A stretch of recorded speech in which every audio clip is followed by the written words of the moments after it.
നമസ്കാരം, ജാൻ മീഡിയ ന്യൂസിലേക്ക് സ്വാഗതം. കലാവിസ്മയം തീർത്ത് കേരള സ്റ്റേറ്റ് റൂട്രോണിക്സ് മലപ്പുറം ജില്ലാ കലോത്സവം. ആധുനിക വിവര സാങ്കേതിക വിദ്യയുടെ ഗുണഫലം എല്ലാ ജനങ്ങളിലേക്കും വിശിഷ്യ സ്ത്രീകളിലേക്കും എത്തിക്കുക എന്ന ലക്ഷ്യത്തോടെ പ്രവർത്തിക്കുന്ന കേരള ഖാദി ആൻഡ് വില്ലേജ് ഇൻഡസ്ട്രീസിന്റെ കീഴിലുള്ള കേരള സ്റ്റേറ്റ് റൂട്രോണിക്സ് ഈ സ്ഥാപനത്തിന്റെ മലപ്പുറം ജില്ലാ പഠന കേന്ദ്രങ്ങളുടെ കൂട്ടായ്മയായ റാറ്റ്കയുടെ കീഴിൽ സംഘടിപ്പിച്ച 9ാമത് കേരള സ്റ്റേറ്റ് റൂട്രോണിക്സ് മലപ്പുറം ജില്ലാ കലോത്സവം ഉത്സവ് 2025 മലപ്പുറം ടൗൺ ഹാളിൽ വെച്ച് നടന്ന പരിപാടി മലപ്പുറം മുനിസിപ്പൽ ചെയർമാൻ മുജീബ് കാടേരി ഉദ്ഘാടനം ചെയ്തു.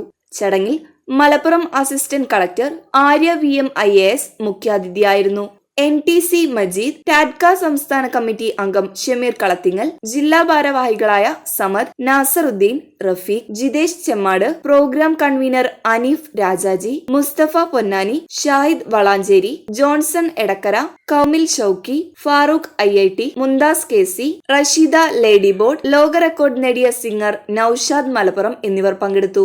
മലപ്പുറം ജില്ലാ പഞ്ചായത്ത് ചെയർപേഴ്സൺ നസീബ അസീസ് മയ്യേരി, വിദ്യാഭ്യാസ standing committee chairman PK Abdul Hakeem എന്നിവർ ആശംസകൾ അർപ്പിച്ചു. ജില്ലയിലെ അംഗീകൃത പഠന കേന്ദ്രങ്ങൾക്ക് കീഴിൽ വർഷം തോറും നടത്തിവരുന്ന ഈ കലാമാമാങ്കത്തിൽ ജില്ലയിലെ വിവിധ പഠന കേന്ദ്രങ്ങളിൽ നിന്നായി ഒട്ടേറെ വിദ്യാർത്ഥികൾ മത്സര ഇനങ്ങളിൽ പങ്കെടുത്തു. ഓവറോൾ കിരീടം IHT തിരൂരും, റണ്ണറപ്പ് ഇൻഫോമേറ്റ ക്യാമ്പസ് കരുവാരക്കുണ്ട്, 3ാം സ്ഥാനം IIT പെരിന്തൽമണ്ണയും രാജാജി കോളേജ് മലപ്പുറവും പങ്കിട്ടു. പരിപാടിയുടെ സമാപന സമ്മേളനം റാറ്റ്ക സംസ്ഥാന ട്രഷറർ ഷമീർ കളത്തിങ്ങൽ ഉദ്ഘാടനം ചെയ്തു.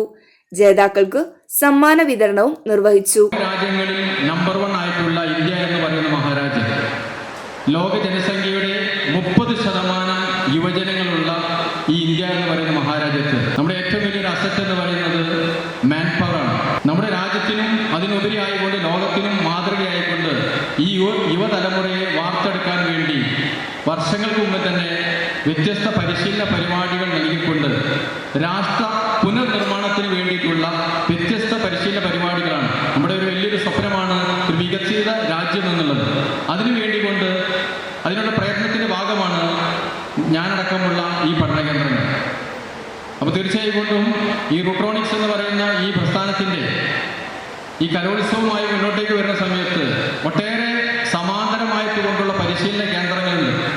അതിന് വ്യത്യസ്തമായിക്കൊണ്ട് 32 കോഴ്സുകൾക്ക് കേരള സർക്കാരിന്റെ PSC അംഗീകരിച്ച കോഴ്സുകളും കൂടാതെ തന്നെ വിദേശ രാജ്യങ്ങളിലേക്ക് പോകുന്ന സമയത്ത് നോർക്ക റൂട്ട്സ് അറ്റസ്റ്റേഷൻ ചെയ്യാൻ പറ്റുന്ന സർട്ടിഫിക്കറ്റുകളുമാണ് ഈ സ്ഥാപനങ്ങൾ നൽകുന്നത്. മറ്റുള്ള ഏജൻസികളെ പോലെയല്ല കേരള സ്റ്റേറ്റ് റൂട്രോണിക്സ്. ഊർജ്ജസ്വലരായ വിദ്യാർത്ഥികളെ വാർത്തെടുക്കുന്നതിൽ ഉണർന്ന് ചിന്തിക്കുന്ന മാനേജ്മെൻറ്റിൻ്റെ അധ്യാപകരുടെ ശിക്ഷണത്തിലൂടെയാണ് നിങ്ങൾ പഠനം നടത്തി വരുന്നത്. ഒട്ടനവധി കമ്പ്യൂട്ടർ സ്ഥാപനങ്ങൾ നമ്മുടെ ചുറ്റും ഉണ്ട്. എന്നിരുന്നാലും വലിയ തുക നൽകിക്കൊണ്ട് പഠനം പൂർത്തീകരിച്ച് ഒരു സർട്ടിഫിക്കറ്റ് വാങ്ങി ജോലിക്ക് പോകുന്ന സമയത്താണ് നമ്മുടെ ആ പൈസയുടെ നഷ്ടം, സമയനഷ്ടം അറിയുന്നത്. ഒരു ഗവൺമെൻറ് സർട്ടിഫിക്കറ്റ് ഉണ്ടെങ്കിൽ മാത്രമാണ് നമുക്ക് ഒരു ജോലിയിലേക്ക് പ്രവേശിക്കാൻ കഴിയും. ഈ അർത്ഥത്തിൽ പരസ്പരം സമാന സ്വഭാവത്തിൽ പ്രവർത്തിക്കുന്ന സ്ഥാപനങ്ങൾ തമ്മിലുള്ളൊരു കണക്ഷനൊക്കെ മെയിൻറ്റെയിൻ ചെയ്യുന്നതിനുമൊക്കെ ഉപകാരപ്രദമാണ് എന്നുള്ളത് കൃത്യമായി ബോധ്യമുള്ളവരായിരിക്കും ഇതിൻ്റെ സംഘാടകർ എന്ന രീതിയിൽ, പങ്കാളിത്തമായി ചിന്തിക്കുന്നവർ എന്നുള്ള രീതിയിൽ നിങ്ങളെല്ലാവരും ആ ഒരു അർത്ഥത്തിലുള്ള പ്രധാനപ്പെട്ട ഒരു ദൗത്യം കൂടി ഇത്തരത്തിലുള്ള കലോത്സവ വേദികൾ സാക്ഷ്യം വഹിച്ചുകൊണ്ടിരിക്കുകയാണ്. പലപ്പോഴും ഡ്രൈ ആയി പോകുന്നത് അക്കാഡമിക് കലണ്ടറുകളിൽ പഠനത്തിന് മാത്രം കുട്ടികൾ ഫോക്കസ് ചെയ്യുകയും ആ അർത്ഥത്തിൽ മാത്രം വ്യാപൃതരാകുകയും ചെയ്യുമ്പോൾ പലപ്പോഴും ജന്മസിദ്ധമായിട്ട് അല്ലെങ്കിൽ കുട്ടികൾ പ്രാപ്തി മൂലം നേടിയെടുത്തിട്ടുള്ള അവരുടെ പ്രതിഭകളെ പലപ്പോഴും നഷ്ടപ്പെട്ടു പോവുകയാണ്. പരിമിതമായിട്ടുള്ള വിദ്യാഭ്യാസ അവസരങ്ങൾ അവരെത്തിക്കുക എന്നുള്ളതാണ്. അതുകൊണ്ട് തന്നെ ആസ് എ വെക്കേഷൻ കോഴ്സസുകളുടെ നേതൃത്വം കൊടുക്കുന്ന സ്ഥാപനങ്ങളെന്ന രീതിയിലും കുട്ടികളുടെ കഴിവുകളെയും പ്രാപ്തികളെയും ഒക്കെ പരിപോഷിപ്പിക്കുന്ന ഒരു അവസരം എന്ന രീതിയിലും ഈ അർത്ഥത്തിൽ നമ്മുടെ ഈ കലോത്സവ വേദി പ്രാധാന്യം അറിയിക്കുന്നു. നമ്മളും യാദൃശ്ചികമായിട്ട് ഇന്നിവിടെ ഈ കലോത്സവത്തിനായിട്ട് എത്തിച്ചേർന്നിരിക്കുന്നത്. കലോത്സവത്തിൻ്റെ അല്ലെങ്കിൽ കലയുടെ പ്രാധാന്യം ഞാൻ അധികം പറയേണ്ട ആവശ്യമില്ല. കാരണം നമ്മൾ ആദ്യമേ ഇത് തുടങ്ങിയത് തന്നെ ഒരു വലിയ കലാകാരനെയും ഒരു സാഹിത്യകാരനെയും ഓർമ്മിച്ചുകൊണ്ടാണ്. നമുക്ക് ഞാൻ എപ്പോഴും ആലോചിക്കാറുണ്ട്, SPB ഉണ്ടല്ലോ, SPB സാറ് മരിച്ചപ്പോൾ എനിക്ക് ഭയങ്കര വിഷമമായിരുന്നു. ഒരുപാട് ഇഷ്ടപ്പെട്ടിരുന്നൊരു സ്വരമാണ്. പക്ഷേ അത് മരിച്ചപ്പോൾ അന്ന് എൻ്റെ ആൻറ്റി എന്നോട് പറഞ്ഞൊരു കാര്യമാണ്, നീ വിഷമിക്കുന്ന എന്തിനാണ്? കാരണം SPB മരിച്ചാലും പുള്ളി ഒരു കലാകാരനാണ്. കാലത്തിനെ അതിജീവിക്കുന്നവരാണ് കലാകാരന്മാരാണ് കലാകാരികൾ. അതുകൊണ്ട് തന്നെ SPB മരിച്ചാലും SPBയുടെ സ്വരം എന്നും ഉണ്ടാകും, അല്ലെങ്കിൽ SPBയുടെ സംഗീതം നമ്മളോടൊപ്പം ഉണ്ടാകും. അത് ആഴ്ചയിൽ ഒരിക്കലെങ്കിലും SPBയുടെ ഒരു പാട്ട് കേൾക്കുമ്പോൾ ഞാൻ ഓർക്കുന്ന ഒരു കാര്യം അതാണ്. അതുപോലെ തന്നെയാണ് ഇന്നത്തെ ദിവസം നമ്മൾ തുടങ്ങിയത്. അതായത് ജയചന്ദ്രൻ സാറ് മരിച്ചുവെങ്കിലും, അല്ലെങ്കിൽ നമ്മുടെ മികച്ച സാഹിത്യകാരനായ MT സാർ മരിച്ചുവെങ്കിലും അവർ മരിച്ചിട്ടുണ്ടാകും. പക്ഷെ അവരുടെ സൃഷ്ടികൾ കാലത്തിന് അതിജീവിച്ച് നമ്മളോടൊപ്പം എന്നും ഉണ്ടാകും. അത് ഞാൻ മരിച്ചാലും നിങ്ങൾ മരിച്ചാലും ലോകത്തിന് ഓരോ പുതിയ പുതിയ കാര്യങ്ങൾ പറഞ്ഞു കൊടുത്തുകൊണ്ട്, പുതിയ പുതിയ അറിവുകൾ പറഞ്ഞു കൊടുത്തുകൊണ്ട് അത് നമ്മുടെ കൂടെ തന്നെ ഉണ്ടാകും. അപ്പോൾ അതുകൊണ്ട് തന്നെ അത്തരത്തിൽ ചിലപ്പോൾ അത്രയും തന്നെ കഴിവുള്ള കുറേ കലാകാരന്മാരും കലാകാരികളും ആയിരിക്കും എൻ്റെ മുന്നിൽ ഇന്നിവിടെ ഉള്ളത്. അത് ഏതെങ്കിലും ഒരു വേദിയാണല്ലോ, ഒരു വേദി അല്ലെങ്കിൽ ഒരു നിമിഷമായിരിക്കും ചിലപ്പോൾ ഒരു വ്യക്തിയുടെ കഴിവ് ലോകത്തിലേക്ക് എത്തിക്കുന്നത്. ആ ഒരു നിമിഷം അല്ലെങ്കിൽ ആ ഒരു ദിവസമായിരിക്കും നിങ്ങൾ പലർക്കും ഇവിടെ ഉണ്ടാകും. റൂട്രോണിക്സ് എന്ന് പറയുന്ന Kerala state rural women's federation അന്ന് വനിതകൾക്ക് സ്വയം തൊഴിൽ പരിശീലനത്തിന് വേണ്ടിയാണ് ആ സ്ഥാപനം ആരംഭിച്ചത്. കേരളത്തിലുടനീളമുള്ള വനിതകൾക്കൊക്കെ സ്വയം തൊഴിൽ കണ്ടെത്തുന്നതിന് വേണ്ടിയിട്ടുണ്ടാക്കിയ ഒരു സ്ഥാപനമാണ്. എൻ്റെ 21ാമത്തെ വയസ്സിൽ അതിൽ ജോലി ചെയ്തിരുന്ന ഒരാളാണ് ഞാൻ. നമ്മുടെ ജില്ലയിൽ, ഈ മലപ്പുറം ജില്ലയിൽ 4 സഹകരണ സംഘങ്ങൾ അതുപോലുണ്ട്. ഇവിടെ ഏറനാടുണ്ട്, കുട്ടിലങ്ങാടിയുണ്ട്, അതുപോലെ തന്നെ ഞങ്ങളെ വളവന്നൂരുണ്ട്. വളവന്നൂർ സംഘത്തിൻ്റെ ഒരു സെക്രട്ടറി അന്ന് മുതൽ ഇന്ന് വരെ. തുടർന്ന് കുറേ കാലങ്ങൾക്ക് ശേഷം അത് ഇതുപോലെ വിദ്യാഭ്യാസപരമായ പദ്ധതികൾ ആവിഷ്കരിച്ചുകൊണ്ട് സർക്കാരിൻ്റെ സ്ഥാപനം എന്നുള്ള നിലയിൽ, അർദ്ധ സർക്കാർ സ്ഥാപനം എന്നുള്ള നിലയിൽ ആരംഭിച്ച കമ്പ്യൂട്ടർ കോഴ്സുകൾ, അതുപോലെ മറ്റുള്ള ഒരുപാട് കോഴ്സുകളുണ്ട്. ഇവിടെ നേരത്തെ പഠിച്ചവർക്കൊക്കെ അറിയാം. വേദിയിലിരിക്കുന്ന സബദ് സാറടക്കം ഷെയ്ഖ് സാറ്, അങ്ങനെ കുറേ പേരുകൾ അറിയാം. വെറുതെ വിട്ടുപോകുന്നത് ഒരുപാടാണ്. പിന്നെ നല്ല കൈകളോട് നിങ്ങൾ ഒരു ഫാൻ ബേസ് കൊടുത്ത ജോൺസൺ സാറടക്കമുള്ള ആളുകളിരിക്കുന്ന ഒരിക്കൽ കൂടെ എല്ലാവിധ ആശംസകളും നേരുന്നു. കല എന്നും കലയോടുകൂടെ അതിൻ്റെ ഒരു നന്മ അത് സൂക്ഷിച്ച് മുന്നോട്ട് പോകട്ടെ. എൻ്റെ പ്രിയപ്പെട്ട ഗുരുനാഥൻ ഹബീബ് മാഷോടൊപ്പമുള്ള വേദിയിൽ ഇങ്ങനെയൊക്കെ സംസാരിക്കാൻ ഭാഗ്യമുണ്ടായതിൽ ദൈവത്തിനെ സ്തുതിക്കുന്നു. ഈ മഹത്തായ ചടങ്ങിൽ എല്ലാവരും അഭിവാദ്യവും ചടങ്ങിൻ്റെ ഔപചാരികമായ കടമ നിർവഹിക്കുകയാണ്. നമ്മുടെ ചടങ്ങിനെ ഔപചാരികമായി ഉദ്ഘാടനം ചെയ്ത് സംസാരിച്ച മലപ്പുറം നഗരസഭ ചെയർമാൻ മുജീബ് കാടിരിക്കെ ആദ്യമായി നന്ദി അർപ്പിക്കുകയും അതുപോലെ മുഖ്യ പ്രഭാഷണം നടത്തിയ നമ്മുടെ പ്രിയപ്പെട്ട ആര്യാക്കിയ IAS അവர்களെ, അതുപോലെ മലപ്പുറം മുനിസിപ്പൽ വിദ്യാഭ്യാസ standing committee chairman PK അബ്ദുള്ളക്ക്, Mama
pan media news Tirur.